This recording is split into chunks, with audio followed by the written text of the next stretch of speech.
You log into your banking app, take a deep breath, and hit submit on your final car loan payoff. It feels like a massive, life-altering win. You look out at your driveway, knowing that for the first time in 5, 6, maybe 7 years, you hold the title to that piece of metal. You think you're finally free from the monthly grind. You think the system finally worked for you. But here is the brutal truth. Your dealership, your lender, and the entire automotive industry hopes you never figure out that zero balance on your screen isn't a finish line. It is the exact moment a $1.67 trillion financial trap snaps shut. The moment you stop paying interest is the moment you become completely useless to the modern financial system. And they have spent decades engineering psychological and mathematical algorithms to ensure you do not stay debt-free for more than 30 days. We are about to reverse engineer exactly what happens after that final payment. We are going to expose the 4-month illusion, the negative equity avalanche wiping out the middle class, and the precise blueprint you need to escape the cycle permanently. For decades, paying off a car was the ultimate middle-class milestone. It was the bridge to real wealth. You got the title, you dropped the payment, you took that extra cash, and you built a safety net. Not anymore. We are living in a fundamentally broken K-shaped economy, and the rules of the game have been rewritten against you. According to the Federal Reserve Bank of New York, as of Q4 2025, total auto debt reached approximately $1.67 trillion. Let that number sink in. Auto debt has officially outpaced national credit card debt, which sits at $1.28 trillion. The driveway, not the credit card, is now the primary engine of American financial insolvency. We have transitioned from a society that borrows money to buy assets to a society that rents its own lifestyle at a premium. You are bleeding money on vampire costs you don't even see. The system isn't broken. It's functioning exactly as designed to extract your labor. Society tells you that having a nice car in the driveway means you've made it. But the math says it's a poverty trap. Let's perform a brutal audit of the American driveway, because the only way to stop playing their game is to understand the exact mathematical formulas they use to keep you playing. The false baseline and the $1,200 Camry. Let's start by destroying the false baseline we've all been conditioned to accept. Society tells you that executing your car loan payoff means you've made it, but the reality of getting there is devastating. Edmunds data from Q4 2025 shows that roughly 20.3% of financed new vehicles have payments over $1,000. $1,000 a month. That is not for luxury European sports cars. That is the baseline for standard trucks and full-size SUVs. We have completely normalized financial self-destruction, and it is driven by a psychological phenomenon called deprivation fatigue. You work 50 hours a week, your real hourly wage is stagnant, and your cognitive bandwidth is entirely depleted. So you walk into a dealership and buy a feeling of success, completely ignoring the structural cost. Take a look at a viral case documented by auto analyst Lucky Lopez in 2025. He found a $90,000 Tesla Model S Plaid parked every single day outside a Taco Bell. It belonged to a fast food line worker. He noted a terrifying, rising trend of people living in dilapidated apartment complexes, struggling to buy groceries, while financing vehicles they categorically cannot afford. This is the car poor neurological crisis. Modern financing trains consumers to view debt as just a payment format, rather than a legally binding financial anchor. But let's look at the people who are supposedly doing it right. Let's look at the average American buyer who thinks they are making a smart, conservative choice. Financial analyst Humphrey Yang recently calculated the true cost of a seemingly affordable $32,000 Toyota Camry in 2025. When you focus only on the sticker price, you are blind to the ecosystem of expenses. Factoring in current high interest rates, skyrocketing insurance premiums, gas, and routine maintenance, the actual monthly transportation drain on that buyer's household budget is a staggering $1,200. You are losing $14,400 a year in post-tax income just to transport your body to a job to earn the money to pay for the transport. Here is the math they hide from you. The affordability crisis has pushed the middle class out of the new car market entirely. Industry data reveals that consumers earning under $100,000 accounted for only 37% of new car buyers in 2025, plummeting from 50% in 2020. The new car smell is statistically exclusive to affluent households earning over $200,000. If you make $85,000 a year and you buy a new car, you are statistically guaranteeing your own stagnation. You are financing a lifestyle downgrade disguised as a status upgrade. The negative equity avalanche. Because of these massive payments and the crushing weight of the true cost of ownership, a horrifying reality has emerged. Almost nobody actually makes it to the finish line. According to Edmunds, nearly 29.3% of trade-ins in late 2025 were underwater. That means nearly one-third of buyers owe more on the machine than the machine is actually worth when they hand the keys back to the dealer. And it's not just a few $100s. A record 27% of those underwater trade-ins carried five-figure negative equity, meaning they owe $10,000 or more on a car they are actively getting rid of. This is the negative equity car loan avalanche. Let me show you how quickly this trap snaps shut on vulnerable buyers. Look at this 21-year-old who posted his financial breakdown on Reddit recently. At age 19, he bought a 2016 Ford Explorer for $18,100 at an abysmal 16.5% interest rate. He needed to commute an hour to work. The transmission blew, immediately dropping the car's market value to barely $1,000, while he still owed $16,000 to the bank. Desperate to keep his job, he limped the car to a dealership. He traded it in for $4,000, and the dealer rolled $11,750 of negative equity into a $30,000 used 2023 truck. He is 21 years old, and he is trapped under $26,000 of negative equity. He is paying thousands of dollars in interest for a ghost car that is currently sitting in a scrapyard being stripped for parts. This isn't just an expense. It is a generational wealth penalty. And it doesn't just happen to young people with bad credit. It happens to high-income earners who buy into tech hype. Take the underwater Tesla collapse. A buyer purchased a Model Y at the absolute market peak for $72,000 due to massive manufacturer price cuts and the brutal depreciation curve of EVs. By 2024, he still owed $52,000 on a vehicle worth only $38,000 at trade-in. He was $14,000 underwater through absolutely no fault of his own. You think you're upgrading to a safer vehicle or a more efficient commuter. You aren't buying a car.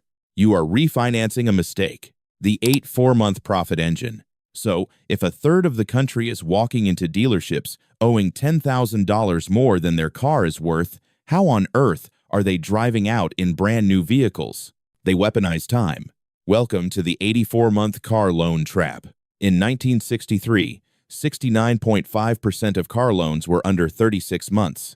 You paid it off, and you owned it. Today, the average term has mutated to 70.3 months. But that's just the average. Industry data from Cox Automotive indicates that nearly 23.8% of auto loans are stretched to 84 months or longer, 7 to 8 years for a depreciating consumer product. Dealers specifically utilize 4-month terms to hide that $10,000 in negative equity. By stretching the timeline out to a decade, they can keep the monthly payment identical to what your brain expects, completely masking the financial destruction happening on the back end. Let's reverse engineer this payment, because this is where the bank actually steals your future. When you sit in the finance office, you aren't just paying for the metal, the glass, and the rubber. You are paying a risk premium. Dealerships don't just sell cars, they sell loans. They receive a buy rate from the lending institution. Let's say it's 4.5%, but they don't give you 4.5%. They mark it up and offer you a dealer rate of 7%. They pocket the spread. It is a wealth transfer from the bottom to the top disguised as a service fee. Let's look at the pure math. Based on financial analysis models, stretching a $30,000 loan from 60 months to 84 months at a 6% interest rate doesn't just lower your payment. It explicitly costs the consumer an estimated $3,152 in pure additional interest profit for the bank. You are trading thousands of dollars of your future labor just to make a number on a screen look $50 smaller today. When the finance manager looks across the desk, smiles, and says they can get your payment down by stretching it to 84 months, they aren't stretching the loan to afford the car. They are stretching the loan to afford you. The dealership interception and real-world chaos. This brings us to the most insidious part of the system, the psychological interception. Let's say you are incredibly disciplined. You avoid the 8-4-month trap. You take a 6-0-month loan and you diligently make your payments. Right around month 44, your phone rings. It's the dealership. The salesperson sounds excited. They tell you there is unexpectedly high demand for your exact make, model, and year on their used lot.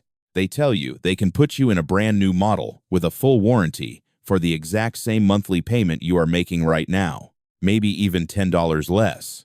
This is not a coincidence. This is a mathematically timed interception. At month 44, you finally have a tiny sliver of positive equity. You are in the home stretch.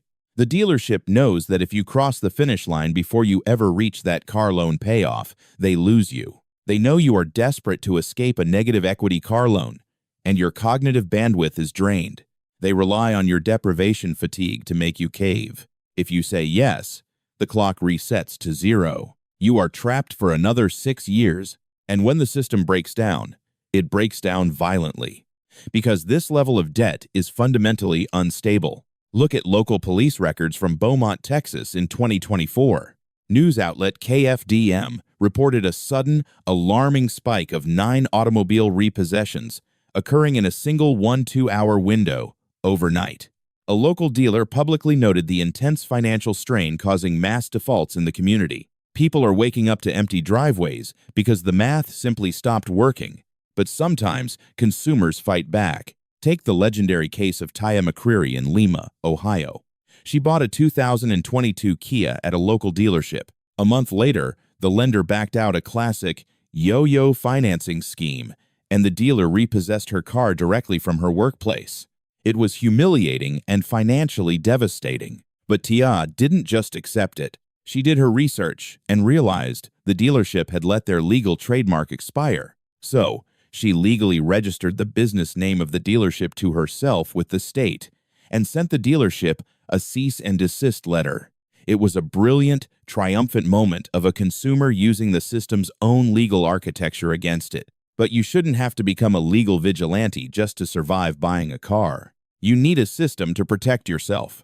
The post-payoff danger zone and the aging fleet. Let's assume you beat all the odds. You dodge the month 4-4 phone call. You make the final payment. You hold the title.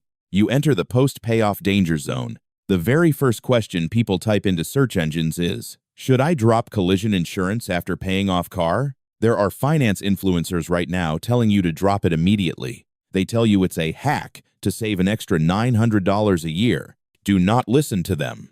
That is mathematically reckless. The average collision claim right now is a devastating $5,470. If you drop your full coverage to save a few bucks a month, and someone runs a red light and totals your $15,000 paid-off vehicle, your net worth evaporates instantly. Your asset goes to 0. And tomorrow morning, you are going to be sitting right back in that dealership finance office, begging for an 8-4-month loan because you need to get to work. Industry experts at Kelley Blue Book strictly advise following the 10% rule. You should only consider dropping collision if the annual premium exceeds 10% of the car's actual book value.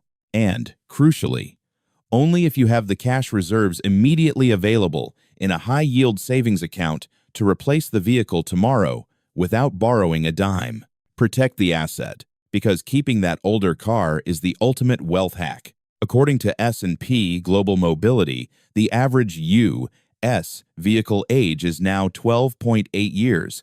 For passenger cars specifically, it has reached an unprecedented 14.5 years. This isn't just because cars are built better. It is a deliberate act of financial rebellion by the middle class. The largest study of millionaires ever conducted by Ramsey Solutions confirms this. 61% of households earning over $250,000 drive Hondas, Toyotas, and Fords.